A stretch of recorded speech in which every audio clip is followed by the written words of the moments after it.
All right, guys.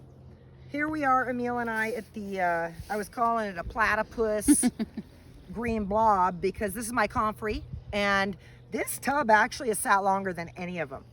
This one is probably, I want to say, June of last year that I made it. So we're almost a year on this thing. When I filled this thing up, it was this full of comfrey leaves freshly cut, and I literally pushed them down as hard as I could to get it to here. It smells like a big turd. I have to tell you, Emil's digging on it. He likes the turd scent, but it's gross, and when you make it correctly, it should stink. It's been fermenting, and we're ready to harvest this stuff now. So what we're gonna do is we've got some gallon jugs. Don't drink, buddy, he's tempted. He'll probably want a sip. No drinky. Just play. No, you can play, look, but no sippy. So we're gonna remove what was, remember, this much comfrey, and look at how much it really is after we've made it. So look at that when we flip it, and you can see all of this. This was the main stems, guys. That's all that was. Don't gross out. It's not worms. People that haven't seen certain things, you can actually leave this in here for the next batch. Just add leaves to it. But since we don't have any way of getting it out of the way for our bottling, we're going to go ahead and just pick her up, the caca blob, and we're going to put her down right over here near the grapes. Because guess what it is, guys? That is comfrey deliciousness. Now, here, yeah, that's right. We got a little bit more I'm going to put over there too. Don't waste, guys, the blob, okay? You talk about fermenting anything, it creates its own disgustingness. It's pure heaven for the plants.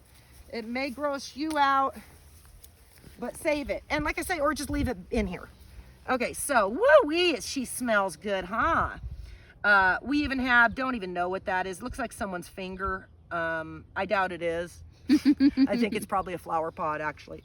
But here's our solution. So this is what you're going to make a comfrey tea out of. Now, for those of you that are constantly asking, I love all the questions, guys. Ask as much as you want. Emil and I come up with stuff all the time, don't we, buddy? Can I use thistle? Can I use lawn clippings? Can I use dog hair? You can use everything green you possibly have in the yard. When it comes to anything else, the dog hair might be a good coyote spray, but don't. I'm thinking just if you want to get rid of the dog hair, just put it under the tree. Anyway, anything can make this, guys. I prefer comfrey because of its nutrients dense profile, but trust you and me, dandelions and everything else have a very comparable nutrition level. This is very condensed, what you're seeing. This chocolate syrup here. Now, you don't have to go this long. I want to say you could go 2 months in shorter if you were desperate, but it would be less concentrated, so you'd be more directly using it. I used to say a 10 to 1. This is probably stronger than a 10 to 1 right here, just because this one sat so long, and from the color of it, I really like the chocolate. I mean, it's definitely going to be a good batch. Do a 50-gallon drum of it. Do a trash can of it. Just do a 1-gallon bucket. Do whatever you need, but make sure when you fill that sucker up, the composting material that should be fresh. Don't use brown. It's already dying. We want all that nutrition. What you use should fill it up 3/4 of the way, no matter what it is, even if you're using a quart jar, I guess, and you're just got a couple house plants. And like I say, forage for what you have.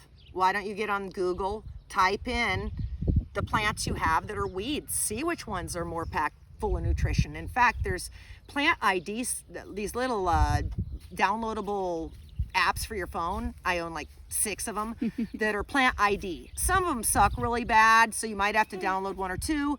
But when you find a good one, it is the funnest thing. You'll find yourself running off to some plant, IDing it, and then you'll be astounded at what it is, because you're like, that's here. Anytime we go on a hike with my husband, I just love it. We found wild peony last time and just some really good stuff. So play around with that, because like the plantain right here on the ground, I'm loaded in this stuff. This is a phenomenal tea.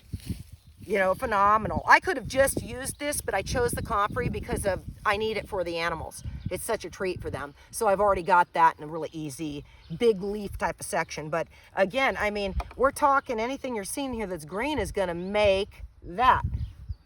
So I say if you're growing plants and getting in that garden, stop spending your, I don't even know what the stuff costs today. It could be like 10 to, I don't know, 20 bucks a gallon. And think about, you're gonna get, that's 20 gallons, huh, Emil? Yeah, that's a good boy. Put it back in there. Yeah, catch a fish. That can make you, that is 20 or 30 gallons. And what did it cost me? Nothing. So, like I say, it's so much easier to do that than to sit around going, oh, I need some more fish emulsion from Walmart, Daddy. You know, make it yourself. Forget the fish emulsion. It is great. And if you go fishing and have extra fish, do that with it. You'll gag, but do it. It's the same thing. Fantastic. Everybody on the street hates you. We did maggots one year too. That was a good one. Man, that works really good, but nobody can handle it. So there's a lot you can put in these buckets, and you're going to save yourself a fortune. You're going to see your plants are happier than anything you bought. And you know what went into it. Back to that, like, we really want to be putting something that they, nowadays in the world, it seems like, oh, you say it's this, but funny enough, it's this. I trust. I'm gullible. My mom laughs at me, goes, oh, Christy, you're always so gullible. I am. And you know what? This world's killing me right now. It's just, it says this and it's not. So, you know, do something where you know exactly what it is. Anyway, guys, so that is our comfrey tea. And it is concentrate. So when I put it in a gallon, it's going to last someone a whole year. Anyway, get to gardening, guys.